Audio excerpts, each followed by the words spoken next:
Dear students, previously we defined thermodynamic equilibrium. How we defined? With time, if the macroscopic variables like pressure, volume, temperature, mass, if these remain constant with time, uh, then we say that system is in thermodynamic equilibrium. Now, let me read this.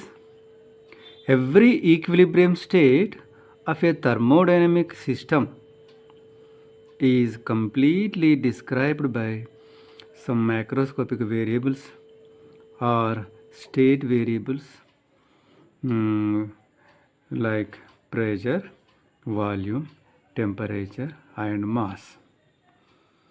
So these are called state variables, and equilibrium state of a thermodynamic system is completely specified by these variables. A thermodynamic system is not always in equilibrium. He has given some examples when it is not in equilibrium. Example 1. A gas allowed to expand freely against vacuum. Previously we considered free expansion. One chamber was filled with gas, another chamber was empty. When the stopcock was opened, the gas entered into the second chamber also. So a gas allowed to expand freely against vacuum. This is not in equilibrium. Why? The reason he says, during rapid expansion, pressure may not be uniform throughout. Right. And let us consider another example. A mixture of gases undergoing an explosive chemical reaction. Example, a mixture of petrol vapor and air ignited by spark. Why this is an example for a non-equilibrium state? He says, in this process, pressure and temperature are not uniform. Now, in thermal equilibrium, the gas attains a uniform temperature with surroundings. This we know, we already in the zeroth law is that only. When temperature is same, when the temperature of system and surrounding is same, we say the system is in thermal equilibrium with the surroundings. Next, in mechanical equilibrium, the gas attains a uniform pressure with the surroundings. So when temperature is same, that is thermal equilibrium. When pressure is same, that is mechanical equilibrium.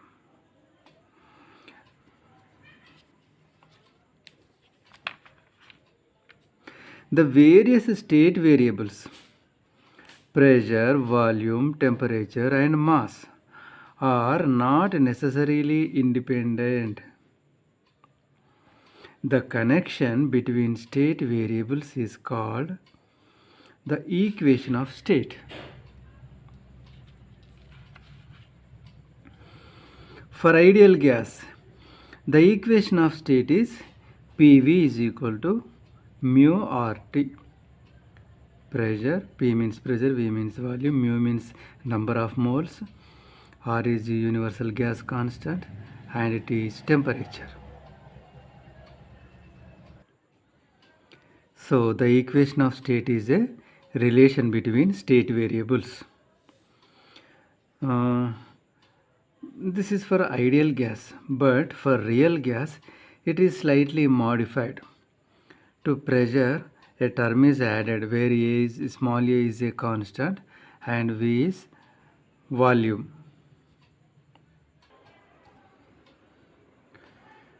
P for pressure, V for volume, T for temperature. These are the state variables. Small a, small b. These are van der Waals constants. Mu, number of moles, or universal gas constant. Pressure, volume, and temperature. These are the main state variables for a gas.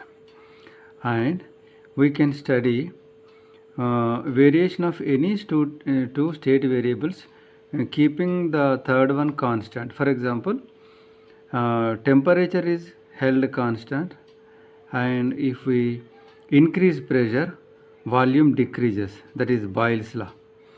And if you draw a graph, you get PV curve for a fixed temperature.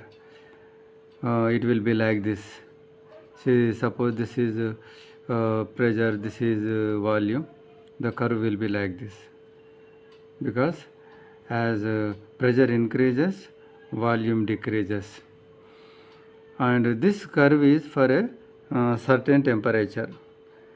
So this curve is called isotherm. Similarly, you can draw another curve at another temperature. Again, it is a PV curve for a fixed temperature. So these are called isotherms. PV curve for a fixed temperature is called an isotherm. See, in geography, in world map, you can find the isotherm lines going across various countries of world. So along the line, the regions will have same temperature. Now the now next, let me write PVT once again. Now this time let us keep pressure constant. This over. Now next, out of pressure, volume, temperature, let us keep the pressure constant. And if you increase temperature, volume also increases. So if you draw a graph taking temperature on x-axis and volume on y-axis, you get a curve.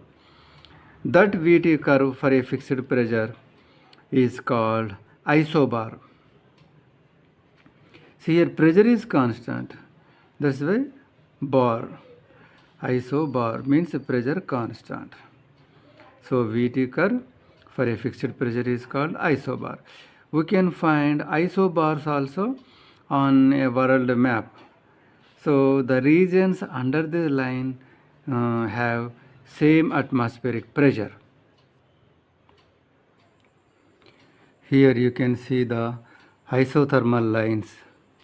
See here 5 degrees centigrade, 10, 15, 20, 25. See along the line, anywhere the temperature will be 25 degrees centigrade. Like that.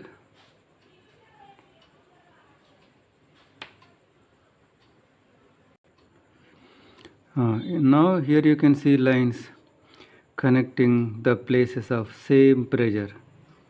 See here 999 millibar, and here 990, 990, 985, 985. So here the pressure is expressed in millibars.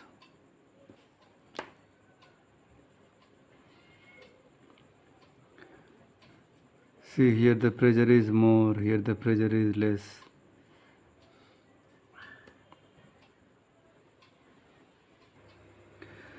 Normal atmospheric pressure at sea level is 1 atmosphere or 1 bar, and that is equal to 1 into 10 to the power of 5 pascals. But 1 bar is equal to 1000 millibar. It means 1000 millibar is normal atmospheric pressure. You have seen in the world map the isobar lines Over the isobar lines you have seen pressure expressed in millibars. Somewhere 990 MB, somewhere 980 MB, like that.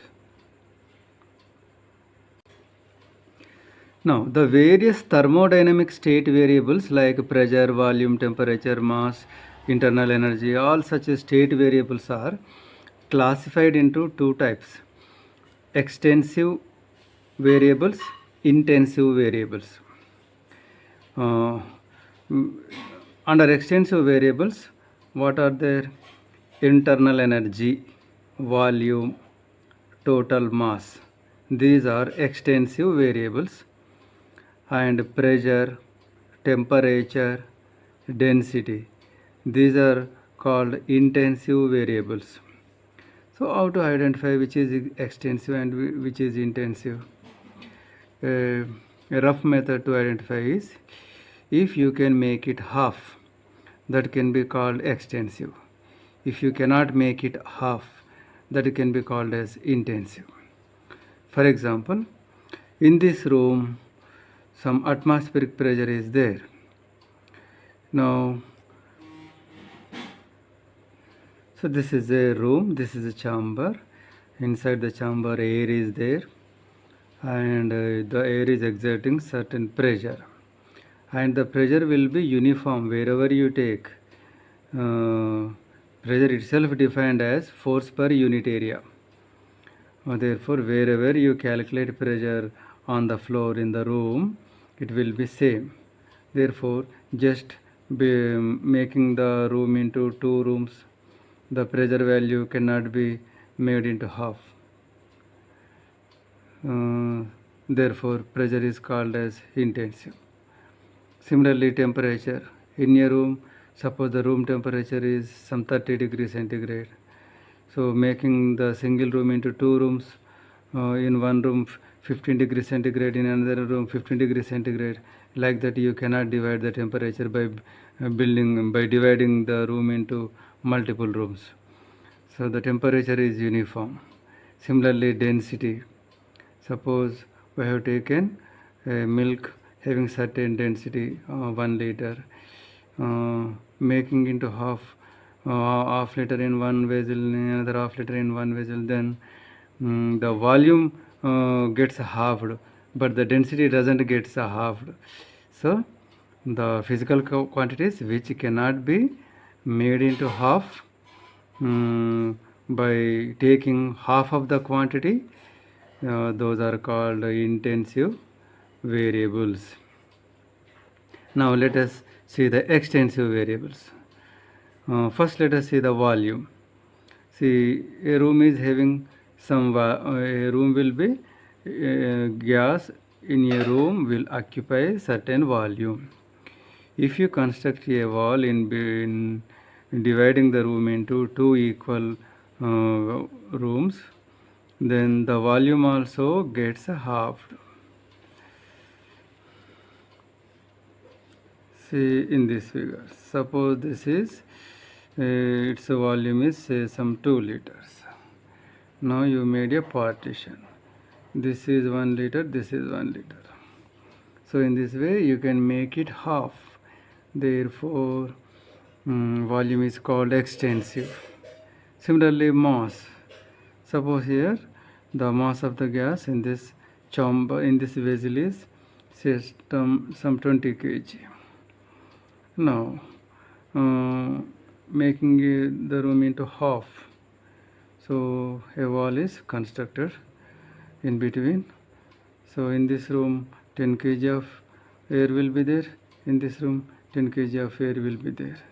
In that way, mass can be halved. Therefore, mass is extensive variable. Similarly, internal. Now let us look at the first law of thermodynamics. Delta Q is equal to delta U plus delta W, and the work done is written as P into delta V. Now, out of the three terms, see, this is an equation. sum of the two terms is becoming equal to this term. In first lesson we had principle of homogeneity while we studied units and dimensions.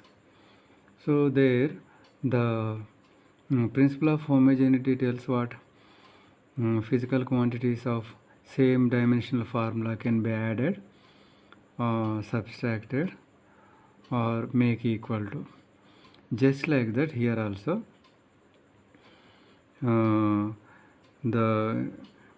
here these two are added and the sum is made equal to this. So first term, second term and third term must be either extensive or intensive. First let us look at the delta Q.